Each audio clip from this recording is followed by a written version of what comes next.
வணக்கம் நண்பர்களே, இந்த வீடியோவில் ஐபிஓனா என்ன, ஷேர்னா என்னன்னு பார்ப்போம். உதாரணத்துக்கு ஒரு கம்பெனி இருக்குது, ரிலையன்ஸ் இருக்குது அப்படின்னா அந்த கம்பெனி நல்ல வியாபாரம் நடந்துட்டு இருக்குது. அவங்களுக்கு பெரிய வியாபார ஆர்டர்லாம் இருக்குது. ஆனால் அவங்களோட தற்போதைக்கு தேவையான மூலதனம் இல்லை அப்படின்னா அந்த மூலதனத்தை பெருக்கிக்கிறதுக்காக ஷேர்ஸ் விடுவாங்க அந்த கம்பெனி பேரில். அதுக்கு பேர் ஐபிஓன்னு சொல்லுவாங்க.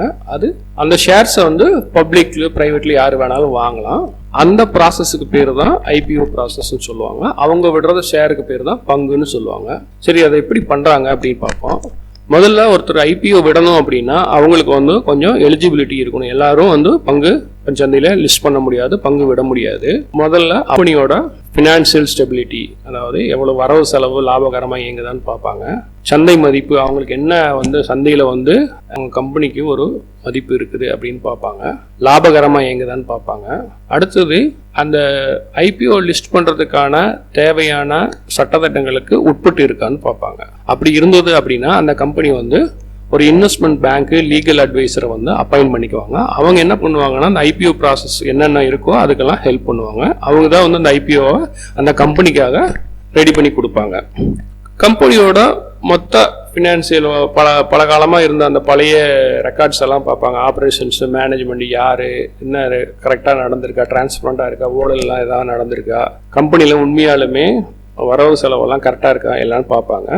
இதையெல்லாம் பார்த்ததுக்கப்புறம் ஒரு ப்ராஜெக்ட் ரிப்போர்ட் மாதிரி ரெடி பண்ணி செபிக்கு அப்ரூவ் அனுப்புவாங்க. அந்த செபிங்கிறது என்னன்னு பார்த்தீங்கன்னா securities exchange board of India. அவங்க தான் ஐபிஓ ப்ராசஸை நடத்துறவங்க. அவங்க கிட்ட தான் ஃபர்ஸ்ட் எல்லாரும் போகணும். அவங்க ஓகே சொன்னாதான் ஐபிஓல பப்ளிக்ல லிஸ்ட் பண்ண முடியும். ஒரு கம்பெனியை லிஸ்ட் பண்றதுங்கிறது பங்குச்சந்தை, அதாவது நேஷனல் ஸ்டாக் எக்ஸ்சேஞ்ச் அல்லது பாம்பே ஸ்டாக் எக்ஸ்சேஞ்சில் லிஸ்ட் பண்ணலாம்.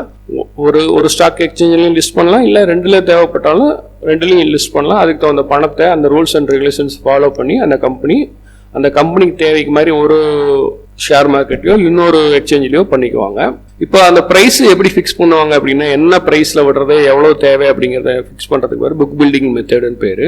அதாவது ஒரு பங்கு மதிப்பு முக வேல்யூ 10 ரூபாய் இருக்கு அப்படின்னா அந்த 10 ரூபாய்க்கே ஷேரை விட மாட்டாங்க. ஏன்னா அவங்களுக்கு லாபகரமாக இயங்கிட்டு இருக்கனால ப்ரீமியம் ரேட்டில் தான் மேக்சிமம் விடுவாங்க.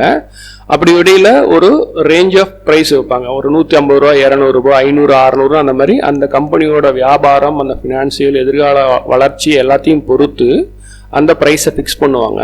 அதை பப்ளிக்ல எல்லாரும் அப்ளை பண்ணுவாங்க. அப்ளை பண்ணையில அந்த பிரைஸ் ரேஞ்சில் அவங்களுக்கு எது விருப்பமோ அதில் அப்ளை பண்ணலாம். இப்போ 100 to 150 ரூபாயில் இருக்குது அப்படின்னா சில பேர் 150க்கு, 120க்கு, 100க்குன்னு பண்ணுவாங்க. என்ன ப்ரைஸை ஃபிக்ஸ் பண்ணுவாங்க அப்படின்னு பார்த்தீங்க அப்படின்னா யார் அதிகபட்சமாக எல்லாரும் என்ன ப்ரைஸில் கேட்டிருக்காங்களோ அந்த ரேஞ்ச் ஆஃப் ப்ரைஸை இப்போ 130 ரூபாய்க்கு தான் எல்லாரும் நிறைய பேர் கேட்டிருக்காங்க அப்படின்னா 130 ரூபாயை கட் ஆஃப் ப்ரைஸாக வச்சு லிஸ்ட் பண்ணுவாங்க. லிஸ்ட் பண்ணுறதுக்கு முன்னாடி செபிகிட்ட அப்ரூவல் வாங்குவாங்க, எல்லாம் கரெக்டாக இருக்கான்னு. செபியை அப்ரூவ் பண்ணதுக்கப்புறம் ஸ்டாக் மார்க்கெட்டில் என்எஸ்சிலையோ அல்லது பிஎஸ்சிலையோ லிஸ்ட் பண்ணுவாங்க. இந்த ப்ராசஸ்க்கு பேர் பிரைமரி மார்க்கெட். எல்லாரும் வாங்க முடியாது, அப்ளை பண்ணலாம். நீங்க நானும் எல்லாரும் அப்ளை பண்ணலாம். யாருக்கு கிடைக்குதோ அவங்களுக்கு மட்டும்தான் கிடைக்கும், எல்லாருக்கும் கிடைக்காது.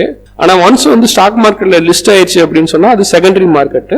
அந்த ஸ்டாக் மார்க்கெட்ல யாரும் அன்னையிலிருந்து யாரு வேணாலும் வாங்கலாம். லிஸ்ட் ஆகிற பிரைஸுக்கும் ஐபிஓ பிரைஸுக்கும் பாத்தீங்கன்னா நிறைய வித்தியாசம் இருக்கும். அதே பிரைஸ்ல லிஸ்ட் ஆகுது. 100 ரூபா, 150 ரூபா பிரைஸ் பேண்ட் இருந்தாலுமே லிஸ்ட் ஆகையில பாத்தீங்கன்னா 250 ரூபா, 300 ரூபாய் கூட லிஸ்ட் ஆகும். ஒரு சில ஸ்டாக் வெறும் 50 ரூபாய்க்கு கூட லிஸ்ட் ஆகும். அது அப்போதைய டிமாண்டை பொறுத்து அதோடைய பிரைஸ் ஃபிளக்சுவேஷன் இருக்கும். சப்ளை டிமாண்டை பொறுத்து ஃபிளக்சுவேஷன் இருக்கும். ஒன்ஸ் இந்த கம்பெனி லிஸ்ட் பண்ணதுக்கு அப்புறம் கண்டினியூஸா ஷேர் மார்க்கெட்டோட ரூல்ஸ் அண்ட் ரெகுலேஷன்ஸை ஃபாலோ பண்ணிட்டே இருக்கணும். இல்லாட்டி கம்பெனி டீலிஸ்ட் பண்ணிடுவாங்க. நீங்க புதுசா வர ஐபிஓக்கு அப்ளை பண்ணணும் அப்படின்னா உங்களோட புரோக்கரேஜ் அக்கௌண்ட்ல இருந்து டிமேட் அக்கௌண்ட்ல இருந்து ஆன்லைன்ல அப்ளை பண்ணலாம், இல்ல நேரடியா உங்க புரோக்கர்கிட்ட அப்ளிகேஷன் கொடுக்கலாம். நீங்க எந்த ஐபிஓக்கு அப்ளை பண்றீங்களோ அதுக்கு தேவையான அளவு என்ன குவான்டிட்டி, 2 லாட் 3 லாட், அதுக்கு தகுந்த மாதிரி அமௌண்ட்டை உங்க அக்கௌண்ட்ல பிளாக் பண்ணி வச்சிருவாங்க. அது ஒரு 10-15 நாளைக்கு அவங்க ஃபிக்ஸ் பண்ணுற டைம் வரைக்கும் அந்த அமௌண்ட்ல நீங்க வேற எந்த ஷேரையும் ஸ்டாக்கையும் வாங்க முடியாது. உங்களுக்கு ஐபிஓ அலாட் ஆயிடுச்சு அப்படின்னா உங்க அக்கௌண்ட்ல அந்த ஷேர்ஸ் கிரெடிட் ஆகும், அமௌண்ட் டெபிட் ஆயிரும். இல்ல உங்களுக்கு ஐபிஓ கிடைக்கல அப்படின்னா உங்களுக்கு பிளாக் பண்ணி வச்சிருக்கிற பணத்தை ரிலீஸ் பண்ணி உங்க அக்கௌண்ட்லயே மறுபடியும் கிரெடிட் பண்ணிடுவாங்க.